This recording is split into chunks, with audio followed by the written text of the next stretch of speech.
ហេតុអ្វីបានជា smartphone ល្អបំផុតរបស់ពិភពលោកហាក់ដូចជាហួសសម័យកាលបន្ទាប់ពីប្រើបានត្រឹមតែ2ឆ្នាំនៅរដ្ឋ California មានអំពូលភ្លើងមួយដែលបានបំភ្លឺជាង120ឆ្នាំហើយរហូតមកដល់សប្តាហ៍ថ្ងៃវានៅតែភ្លឺដដែលគួរឲ្យអស់សំណើចជាងនេះទៅទៀតក្រុមហ៊ុនដែលផលិតអំពូលភ្លើងនោះបានខ្សែធនតាំងពីជិតមួយសតវត្សមុនហេតុអ្វីព្រោះពួកគេផលិតអំពូលដែលមានគុណភាពល្អពេកអតិថិជនមិនចាំបាច់ទិញអំពូលថ្មីមកជំនួសឡើយហើយនៅទីបំផុតក្រុមហ៊ុនក៏អស់អតិថិជនអ្នកជំនួញឆ្លាតយល់ច្បាស់អំពីរឿងនេះ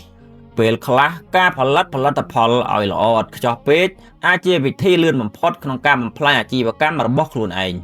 ខ្ញុំសូមនិទានរឿងមួយដែលអាចពន្យល់ពីគំនិតនេះឲ្យបានកាន់តែច្បាស់នៅផ្សារដ៏មមាញឹកមួយមានអ្នកលក់ម្ទេសម្នាក់ថ្ងៃមួយអតិថិជនបានសួរថាម្ទេសទាំងនេះហឹរឬអត់ជាសំណួរដែលពិបាកឆ្លើយបើអ្នកលក់ឆ្លើយថាហឹរគាត់អាចបាត់បង់អតិថិជនដែលមិនចូលចិត្តហឹរប៉ុន្តែបើឆ្លើយថាមិនហឹរអ្នកដែលចូលចិត្តម្ហូបហឹរនឹងដើរចេញដូច្នេះគាត់បានរកនឹកឃើញវិធីដ៏ឆ្លាតមួយគាត់និយាយថាម្ទេសដែលមានពណ៌ក្រមៅគឺហឹរចំណែកម្ទេសពណ៌ស្រាលមិនសូវហឹរទេអតិថិជនក៏រើសយកតែម្ទេសពណ៌ក្រមៅហើយចាកចេញទៅបន្តិចក្រោយមកអតិថិជនម្នាក់ទៀតក៏សួរសំណួរដដែលលើកនេះអ្នកលក់ឆ្លើយថាម្ទេសដែលវែងគឺហឹរម្ទេសខ្លីមិនសូវហឹរទេអតិថិជនក៏រើសយកតាមអ្វីដែលខ្លួនចង់បានហើយចាកចេញទៅបន្ទាប់មកអតិថិជនទី3ក៏មកដល់អ្នកលក់ប្រាប់ថាម្ទេសដែលសម្បករឹងគឺហឹរម្ទេសដែលសម្បកទន់មិនសូវហឹរទេការពិតទៅម្ទេសខ្លះគ្រាន់តែទន់ដោយសារត្រូវថ្ងៃយូរប៉ុណ្ណោះដែលធ្វើឲ្យពិបាកលក់ប៉ុន្តែវិធីសាស្ត្រនេះបានជួយឲ្យគាត់លក់ម្ទេសអស់គ្រប់ប្រភេទអ្នកលក់ដ៏ឆ្នើមមិនត្រឹមតែដោះស្រាយបញ្ហានោះទេពួកគេដឹងពីរបៀបបដូររបៀបដែលមនុស្សមើលបញ្ហារហូតដល់បញ្ហានោះហាក់ដូចជាបាត់ទៅវិញក្នុងឆ្នាំ2008មានបុរសម្នាក់លក់អាងចិញ្ចឹមត្រីអាជីវកម្មរបស់គាត់ស្ទើរតែបិទទ្វារព្រោះគ្មានអ្នកទិញថ្ងៃមួយគាត់មានគំនិតដ៏ចម្លែកមួយ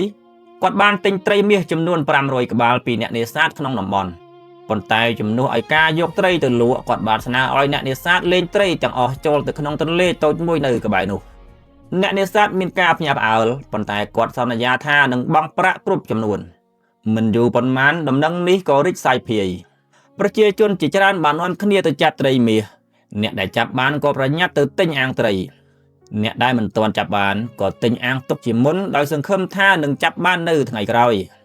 សូម្បីតែពេលអ្នកលក់ដំឡើងថ្លៃអាងត្រីក៏នៅតែលក់ដាច់ដដែលគាត់មិនមែនលក់អាងត្រីប៉ុណ្ណោះទេគាត់កំពុងលក់ឱកាស